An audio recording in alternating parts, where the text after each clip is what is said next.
the full extent and the systemic and structural changes which will happen. However, we do know that global energy systems, food systems and supply chains will be deeply affected.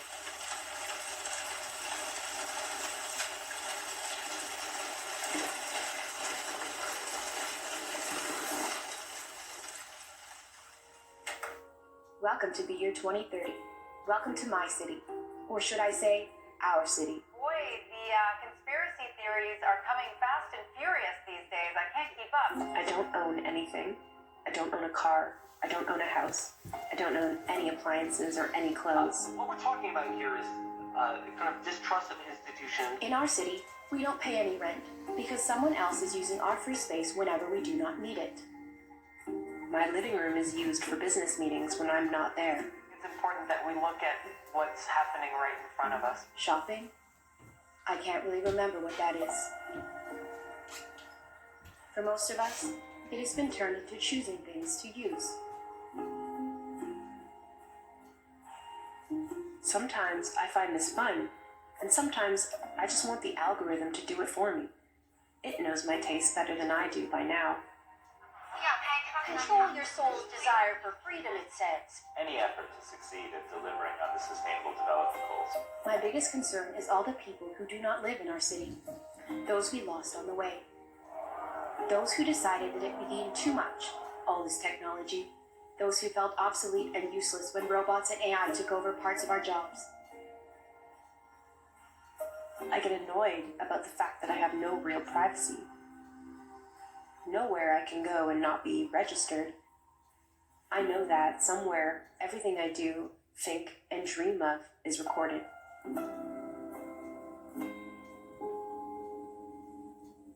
You'll own nothing and you'll be happy. It's a phrase you've probably heard over the last couple of years, but what exactly does it mean? Where does it come from? And what exactly is it? In this docu-series, I will walk through with you a plan, a vision, an idea that the mainstream media are calling conspiracy theory. This pandemic has provided an opportunity for a reset. It is called the Great Reset.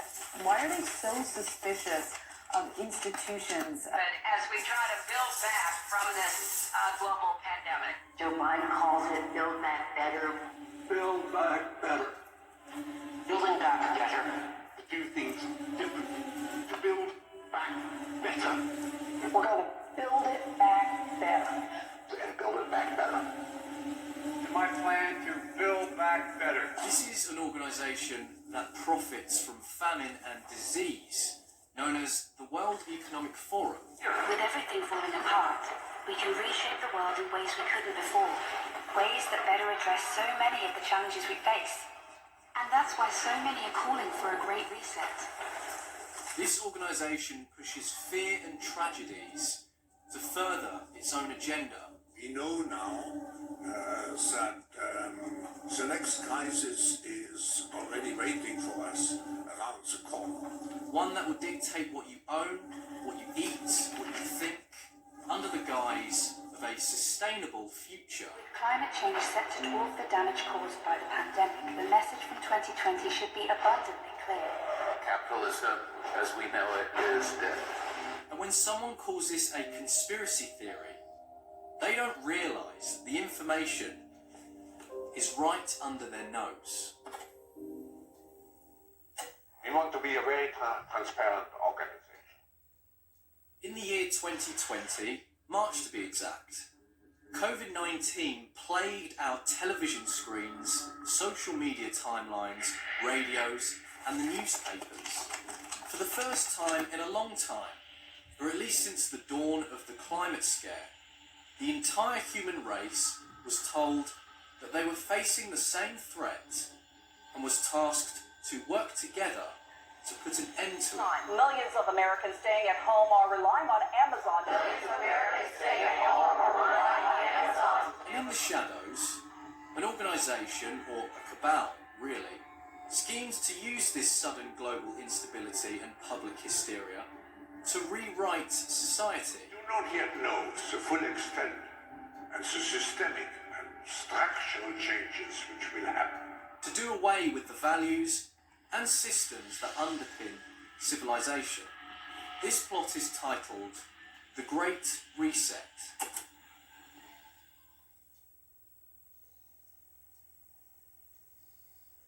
This idea, known as the Great Reset, was announced in 2014 and pledges to redefine the social construct between governments and individuals by creating a global, sustainable system through electronic identification, universal basic quality services, and the reconsideration of industries such as oil and gas, and even technology.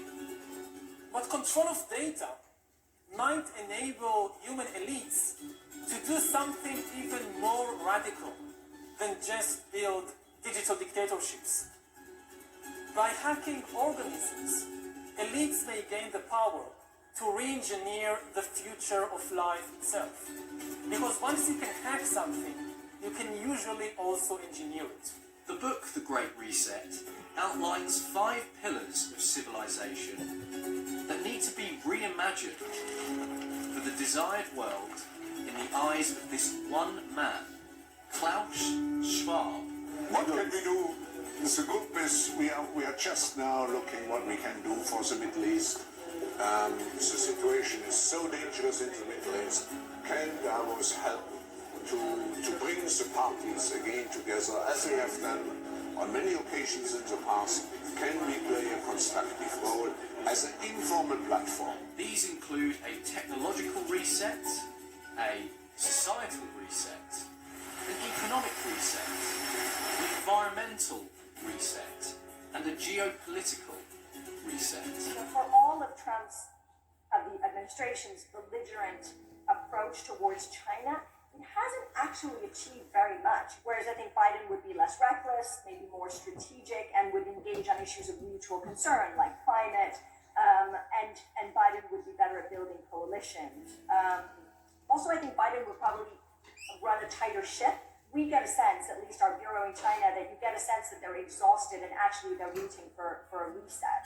The Great Reset is a global culture and economic cataclysm, birthed by Schwab, the founder and executive chairman of the World Economic Forum. And you, well, you're supposed to go along with this really and not be allowed to question it. Something like 1984 could actually happen. This is the direction the world is going in at the present time. In our world, there will be no emotions except fear, rage, triumph and self-abasement. The sex instinct will be eradicated. We shall abolish the orgasm. There will be no loyalty except loyalty to the party.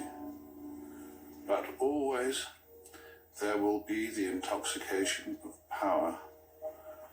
Always, at every moment, there will be the thrill of victory, the sensation of trampling on an enemy who is helpless. If you want a picture of the future, imagine a boot stamping on a human face forever. The moral to be drawn from this dangerous nightmare situation is a simple one. Don't let it happen. This man, Klaus Schwab, has served on the boards of the Daily Mail, Vontobel Holding, a private banking group, and served as a member of the Bilderberg Group, which is a conglomerate of the world's elite that discuss the consensus of a free market, Western capitalism, and global interests. In 1971, a particular organisation was born from not just Klaus Schwab, but was spearheaded by, in fact, 3 people. These 3 people at that given time were 3 of the most influential men of America. Henry Kissinger, who served as the United States Secretary of State and National Security Advisor under the presidential administration of Richard Nixon and was one of the key influential figures in the Bilderberg Group. Henry Kissinger was also Klaus Schwab's mentor, where a CIA-funded course run by Henry at Harvard was where the birth of the World Economic Forum came from. Yes, there was one course, one seminar of Henry Kissinger, which really opened my eyes. I wasn't accepted to the seminar, but I sat in. I think he let me in because I was German. And it was relatively shortly after the war. There were not too many Germans here. And this created a friendship which has endured until today. And Henry has been several times in Davos. Next we have Herman Kahn, a founder of the Hudson Institute and military strategist, and was even called the real Dr. Strangelove. Herman at the time was the leading figure in thermonuclear strategic planning, where during the mid-50s would see Henry Kissinger and Herman Kahn cross paths. And finally we have John Galbraith, a Canadian-American economist and an intellectual at Harvard. In 1945, after the death of Roosevelt and the end of World War II, John was sent to London to create a division directorship of the United States Strategic Bombing Survey, where he was tasked with evaluating the overall economic effects of the wartime bombing, later going to Nagasaki and Hiroshima to evaluate the effects of the bombings. In 1958, Galbraith became the Paul M. Warburg Chair in Economics at Harvard. This is the same position that he would hold when he would first be introduced to a young Klaus Schwab. These three men are responsible for what is now known as the World Economic Forum. We are in the midst of a crisis, a transformational crisis. The world will be quite different when it comes out of the crisis. So we have two tasks. The first one is to help to manage the crisis, and second, to shape the post-crisis world. In the year 1970, Klaus Schwab wrote a letter to the European Commission and asked for help in setting up a non-commercial think tank for European business leaders. The European Commission would then sponsor the event. The Commission is a group of politicians, men and women, who meet every Wednesday in Brussels. We call them commissioners. Together they form the government of Europe, so to speak.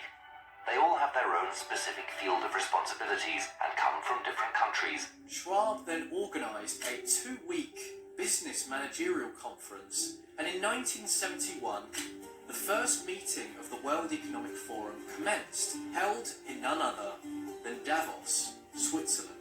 Around 450 participants from 31 countries took part in Schwab's first European Management Symposium. The project was recorded as organised by Klaus Schwab and his secretary, Hilde Stoll, who, later the same year, would become Klaus Schwab's wife. One of the most influential groups that spurred on the creation of Klaus Schwab's symposium was a group known as the Club of Rome. The Club of Rome is a think tank of scientific minds and elites that mirrors the World Economic Forum in many ways. We need to encourage civil society, media and political parties to embark on what I would call public education campaigns with a focus on democracy and human rights, and by all means of tolerance.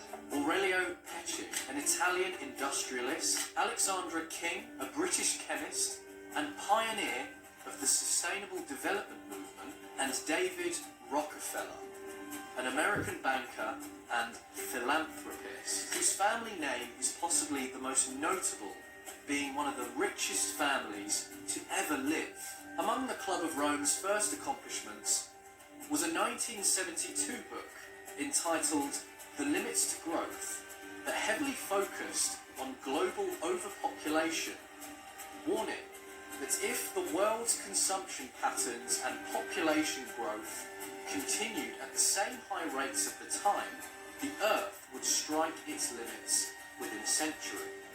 It was soft eugenics, conceived from the fear of overpopulation. And I know what kind of world I want to live in. I don't want to live in a collapsing world. I don't want to live in a world, as Jürgen says, it's getting grayer and grayer. And it costs more and more and more to maintain even a decent standard of living.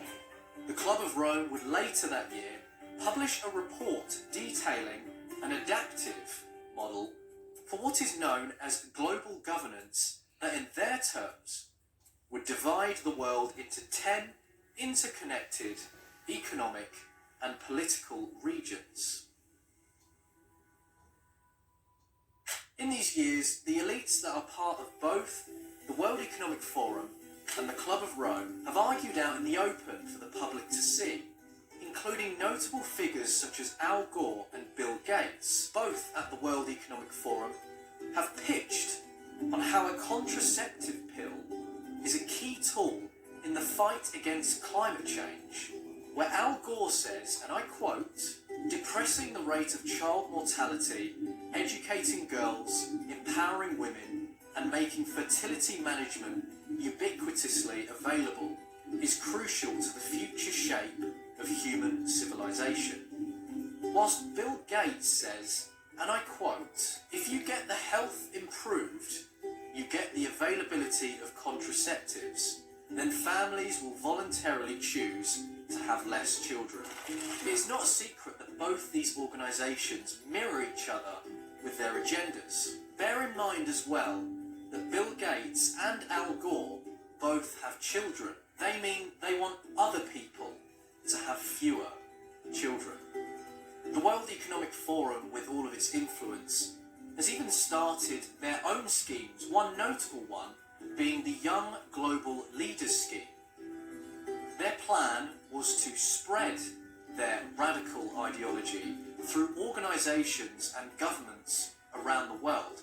And the worst thing about it is it's already in play. What we are very proud of now is the young generation, like Prime Minister Trudeau, President of Argentina and so on, is that we penetrate the cabinets. Notable names include Mark Zuckerberg, the CEO of Meta, formerly known as Facebook, Justin Trudeau, the Prime Minister of Canada, with Chrystia Freeland, the Deputy Prime Minister of Canada, who also sits on the Board of Trustees for the WEF, infamously known for being the granddaughter of a Nazi collaborator, but her role in this and on the world stage doesn't end with sins of the father or grandfather. Freeland was directly involved in the crackdown on the Canadian truckers' protest, who demonstrated around the country, especially the convoy to Ottawa, Canada's capital. This was in protest of the COVID restrictions. Freeland greenlit a government response never before seen in the West, freezing bank accounts, removing insurances, even as far as blocking crypto transactions. But the crackdown didn't just end there. Canadians were beaten, arrested, held without bail, vehicles seized, and trampled by horses. More Canadian names include Jagmeet Singh, the leader of the NDP, a radical left anti-oil party. Andrew Scheer, prior leader of the official opposition Conservative Party, should paint you a picture of just how opposing these people are. It will be a young world. It will be a digital world. Now, who could represent such a world better than you, Prime Minister? To represent also a new, open Canada. I want to use this opportunity also to thank our Canadian constituency, which always has been a very loyal and very much engaged constituency here at the Forum. But now, I think with you, together with our constituents, Prime Minister, we can make sure that in the future we strengthen the cooperation even more. The alumni from Europe include Emmanuel Macron, the President of France, Alexander De Croo, the Prime Minister of Belgium, Sanna Marin, the Prime Minister of Finland. Surprising names from America, such as Tulsi Gabbard, a critique of everything the Great Reset entails. But most interestingly, Ivanka Trump, daughter and senior advisor to the 45th President of the United States, Donald Trump. They predicted an overpopulation crisis in the 1960s, mass starvation in the 70s, and an end of oil in the 1990s. These alarmists always demand the same thing: absolute power to dominate, transform, and control every aspect of our lives. We will never let radical socialists destroy our economy, wreck our country, or eradicate our liberty. Dan Crenshaw, congressman from Texas. Peter Buttigieg, the Secretary of Transportation in the United States. Boris Johnson, the Prime Minister of the United Kingdom, who imposed a ban on ministers attending the summit back in 2020, where he said, "Our focus is on delivering for the people, not champagne with billionaires." He says that as Boris is still an active member of the WEF. Other key figures lurk within the WEF, including Jacinda Ardern, the Prime Minister of New Zealand, who continues to enact governmental tyranny upon the Kiwis. Cabinets that form policy, or offices that minister to our economy, aren't the only places this organisation has crept its way into worldwide. It's embedded in every aspect of our lives. The World Economic Forum hosts annual meetings since 1971. The richest and most influential names and faces gather in Davos, Switzerland. Because the forum isn't just for those at the top. It's also about creating opportunities for anyone who wants to make the world a better place. Every industry leader attends, and even certain individuals from the entertainment industry, names like will.i.am from the Black Eyed Peas, Pharrell, the famous American music producer and songwriter, Leonardo DiCaprio, and not only has he starred in many blockbuster movies produced in Hollywood, but has used his platform to echo climate alarmism. If you do not believe in climate change, you do not believe in facts or in science or empirical truths, and therefore, in my humble opinion, should not be allowed to hold public office. Bono from U2, the Irish rock band, who works hand in hand to reshape global sectors. It's amoral. It requires our instruction. Capitalism has taken more people out of poverty than any other ism, but it is a wild beast, and if not tamed, it can chew up a lot of people. Rajiv Shah, the president of the Rockefeller Foundation. Any effort to succeed at delivering on the Sustainable Development Goals requires doing that in fragile states. The world does not have an effective approach to supporting fragile states in being successful, especially coming out of conflict or coming out of a disaster. And Chad Hurley, the co-founder and CEO of YouTube. Well, I think they're just hearing the message now that the internet is truly evolving into a platform for communication, and that they'd be able to harness that energy to have their views and their messages expressed to the world. The summits every year share a new theme. In 2009, it was shaping the post-crisis world. In 2017, was responsive and responsible leadership. In 2018, it was creating a shared future in a fractured world. And in 2020, the summit named The Great Reset was hosted alongside a particular royal family member, Prince Charles, which set off every alarm in the minds of those who are paying attention. And we build again in a greener, intrusive way. Was COVID the Great Reset? And what lies in the future of our world? I hope to answer these questions for you during this series and give you the facts and knowledge in order to resist this creeping, radical globalism.